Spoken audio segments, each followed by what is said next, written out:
بسم اللہ الرحمن الرحیم۔ السلام علیکم رحمۃ اللہ وبرکاتہ۔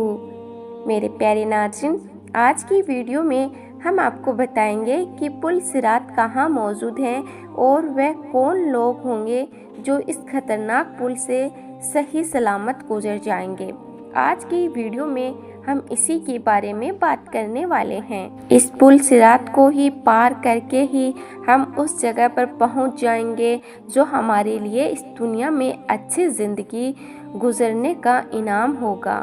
میرے پیارے ناظرین، یہ جاننے سے پہلے کہ کب ہمارے اوپر یہ امتحان کی گھڑی آئے گی، ہمیں اس دن کے بارے میں جان لینا ضروری ہے جہاں سے ہمارے حساب کتاب کی شروعات ہوگی، یعنی کہ وہ دن جب قیامت کا آغاز ہوگا۔ اس دن چاند اور سورج ایک جگہ جمع ہونا شروع ہو جائیں گے۔ اس دن کا خوف لوگوں کے اندر اس قدر ہوگا کہ نہ تو وہ اپنے والدین کو پہچانیں گے، نہ اپنے سگے بھائی بہنوں کو، اور یہاں تک کہ وہ اپنی اولاد تک کو نہ پہچان پائیں گے۔ ہر انسان حیرت اور خوف کی وجہ سے ادھر ادھر بھاگ رہا ہوگا۔ ہر کوئی اس کوشش میں لگا ہوگا کہ کسی طرح اس عذاب سے بچا جا سکے، لیکن اس وقت تک بہت دیر ہو گئی ہوگی۔ اس دن کسی کی توبہ قبول نہیں ہوگی اور نہ ہی کوئی اس دن کے قہر سے بچ سکے گا۔ یہ وہ دن ہوگا جب سبھی جاندار کو ہلاک کر دیا جائے گا۔ یہ فیصلے کا دن ہوگا، لیکن یہ آخری دن نہیں ہے، یہ تو صرف شروعات ہے۔ یہ دن ہماری اصلی زندگی کا پہلا دن ہوگا۔ جب یہ دن آئے گا تو اللہ کے حکم سے سب کی جان نکل جائے گی۔ صرف ہم انسانوں کی جان ہی نہیں بلکہ تمام فرشتوں کی جان کو بھی اللہ کے حکم پر قبض کر لیا جائے گا۔ اس دن صرف ہمارے رب کی ذات باقی رہے گی، لیکن اس کائنات کی خاموشی ہمیشہ نہیں رہے گی۔ کچھ وقت کے بعد اللہ کے حکم سے انسانوں کے مرنے کے بعد ایک بار پھر سے زندگی دی جائے گی۔ جیسے ہی اسرافیل علیہ السلام دوبارہ سر پھونکیں گے تو انسان، جانور اور سبھی کچھ جن جنات زندہ ہو جائیں گے، اور پھر کچھ انتظار کے بعد سبھی سے حساب کتاب لیا جائے گا۔ ہم سب کو اعمال نامہ دیا جائے گا۔ یہ اعمال نامہ ہمارے اعمال سے بھرا ہوگا، یعنی کہ وہ فرشتے جو ہمارے دائیں اور بائیں کندھے پر ہمیشہ موجود رہتے ہیں، جنہیں کرامن کاتب کہا جاتا ہے، انہوں نے جو اعمال کو اس کتاب میں لکھا ہے وہ اعمال نامہ ہمارے سامنے پیش کیا جائے گا۔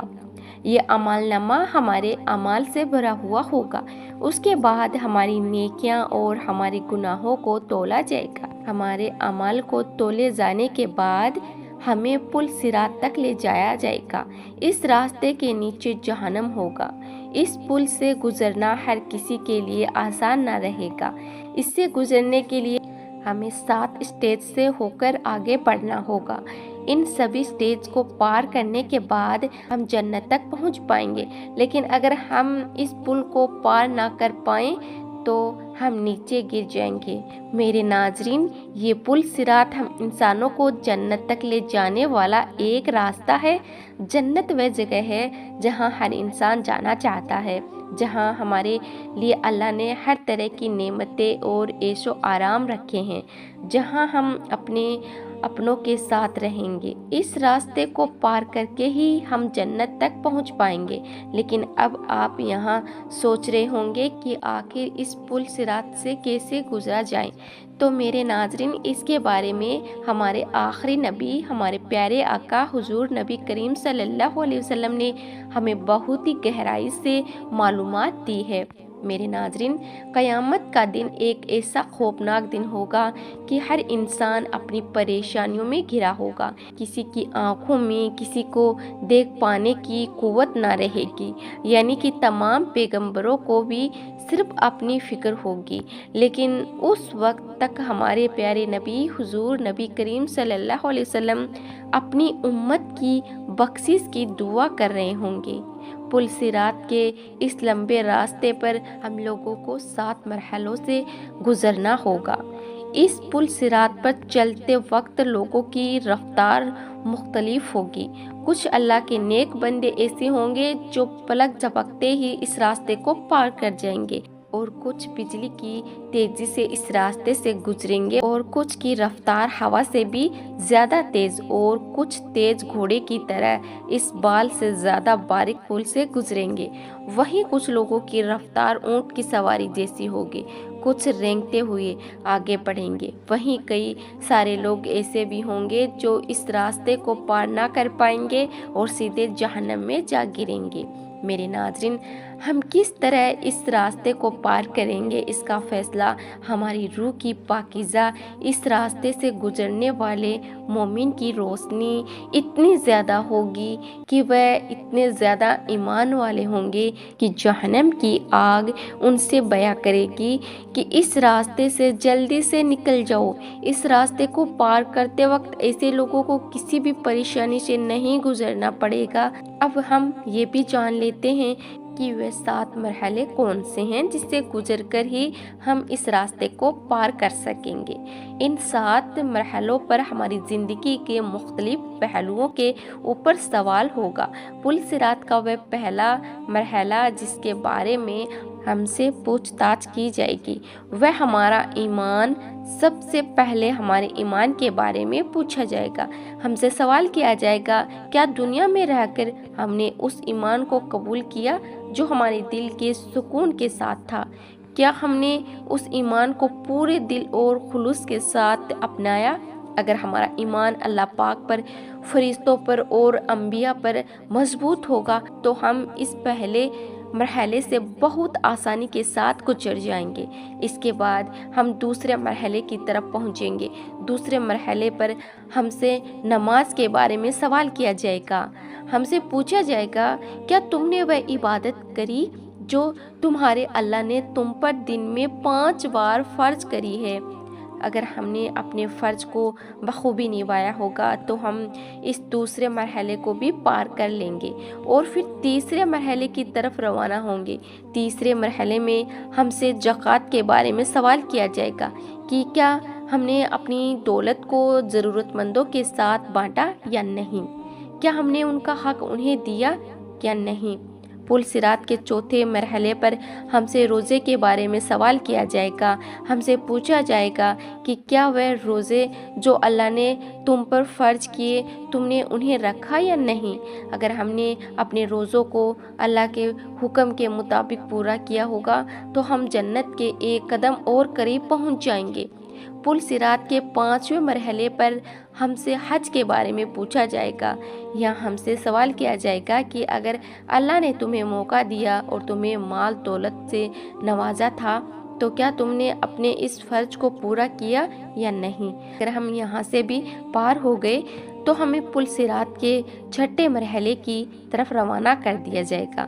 इस 6ठे मरहले पर हमसे हमारे वालिदैन और रिश्तेदारों के साथ किए जाने वाले सलूक के बारे में पूछा जाएगा। मेरे नाज़रीन, जब भी आप अपने रिश्तेदारों से मिलें तो उन पर तवज्जो दें और उनसे एहतराम के साथ बात करें।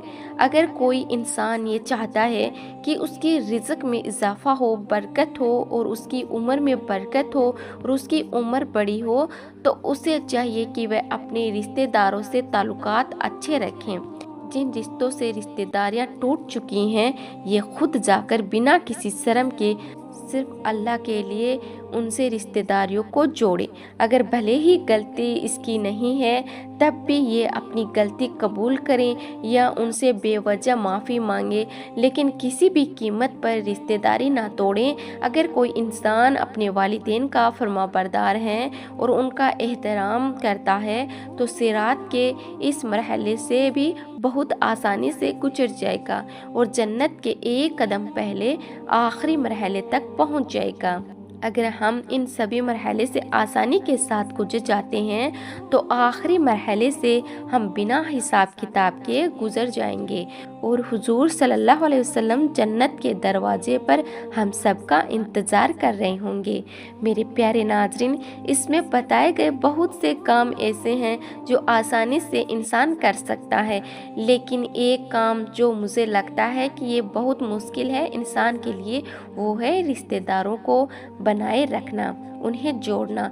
तो इसीलिए आज ही इरादा करें और एक लिस्ट बनाएं कि हमारे इतने रिश्तेदार हैं जो हमसे काफ़ी टाइम से पहले बात नहीं हुई है, या वो कौन से रिश्तेदार हैं जो हमसे बात करना चाहते हैं हम उनसे बात नहीं करते, या बहुत से ऐसे रिश्तेदार भी होंगे जिनके साथ हमने हमेशा अच्छा किया लेकिन उन्होंने हमारे बारे में कभी नहीं सोचा। तो भाई हमें नहीं चाहिए कि हमारे बारे में कोई सोचे, हमारे लिए अल्लाह काफ़ी है। ये सोचकर उनसे अपने ताल्लुकात को अच्छा करें, उनसे बात करें, उनसे मिलें और अल्लाह के वास्ते उनसे अपनी रिश्तेदारी को मजबूत करें। तो मैं उम्मीद करती हूँ कि अल्लाह पाक हमें कहने सुनने से ज़्यादा अमल करने की तौफीक अता फरमाए।